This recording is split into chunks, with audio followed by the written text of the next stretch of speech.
Bienvenidos a este episodio especial de su podcast En Busca del Sentido, donde exploraremos las ideas más profundas sobre la existencia humana, la psicología y la esperanza.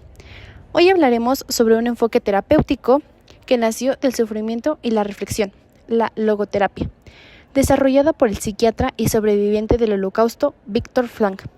La logoterapia no es solo una teoría psicológica, sino una forma de mirar a la vida. En palabras de Frankl, quien tiene un porqué para vivir puede soportar casi cualquier cómo. ¿Qué es la logoterapia? Frankl definía a la logoterapia como una psicoterapia, centrada en el sentido a diferencia del psicoanálisis de Freud, enfocado en el placer, o de la psicología de Adler, centrada en el poder. La logoterapia parte de la voluntad del sentido, es decir, la principal motivación del ser humano no es buscar placer ni dominio, sino encontrar un propósito para su vida. En la logoterapia, el terapeuta ayuda al paciente a descubrir ese sentido, no a crearlo. Frankl decía que el sentido no se inventa, se descubre, porque ya está ahí, esperándonos. Un ejemplo sencillo: alguien que atraviesa una crisis existencial no necesita únicamente medicamentos o explicaciones racionales, sino una razón que lo impulse a seguir adelante. Esa búsqueda para Frankl es lo que nos hace humanos, la voluntad del sentido. Frankl observó que las personas pueden soportar cualquier dolor si encuentran un porqué.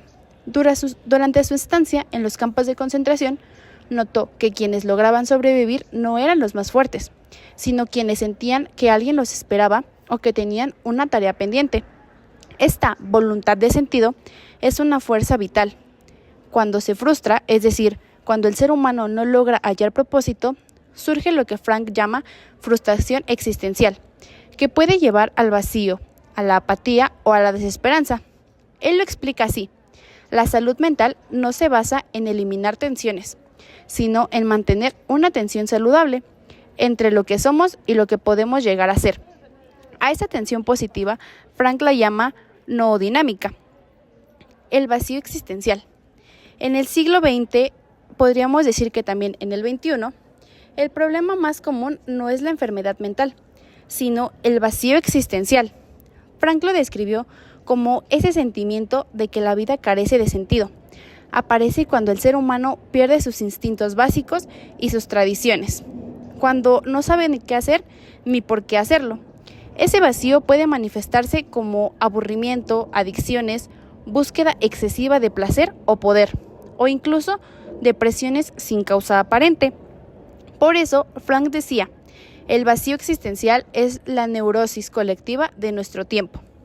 La solución, según la logoterapia, no está en eliminar ese vacío, sino en llenarlo con un sentido personal, con una misión, con algo o alguien que nos dé dirección.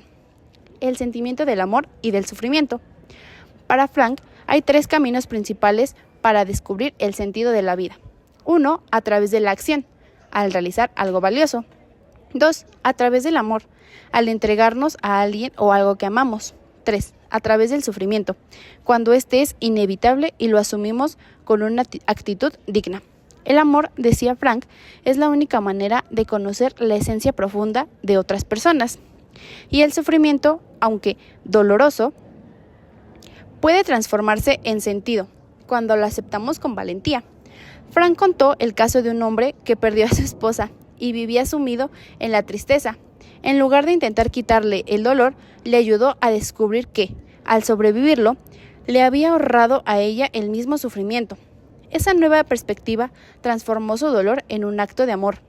Así, entendemos que no elegimos siempre las circunstancias, pero sí podemos elegir nuestra actitud frente a ellas. Ese es el núcleo de la logoterapia, la libertad interior de decidir cómo enfrentamos la vida. La responsabilidad, la libertad y la trascendencia. Frankl creía que la libertad por sí sola no bastaba, debía estar acompañada de responsabilidad. Por eso decía que, así como existía la Estatua de la Libertad en Estados Unidos, debería existir también una Estatua de la Responsabilidad. La logoterapia nos invita a mirar más allá de nosotros mismos, a trascender. El ser humano significa ir hacia algo o alguien más, como una causa, una persona, un ideal, etc. Solo cuando nos olvidamos de nosotros mismos para servir a algo más grande, logramos realizarnos verdaderamente. Como él mismo escribió, la verdadera autorrealización se alcanza en la medida en la que uno se trasciende a sí mismo. Como cierre y reflexión final, me gustaría dejar que Viktor Frankl nos enseñó que el sentido no se pierde, incluso en medio del dolor. Podemos descubrirlo en el trabajo, en el amor o el sufrimiento inevitable. Y cuando lo hacemos, encontramos la libertad más profunda, la de elegir quién queremos ser, sin importar las circunstancias, porque como dijo Frankl, al hombre se le puede arrebatar todo, salvo una cosa, la última de las libertades humanas, la elección de la actitud personal ante las circunstancias, para decidir su propio camino. Gracias por escuchar este episodio. Si te gustó, comparte. Nos escuchamos en el próximo capítulo de En Busca del Sentido.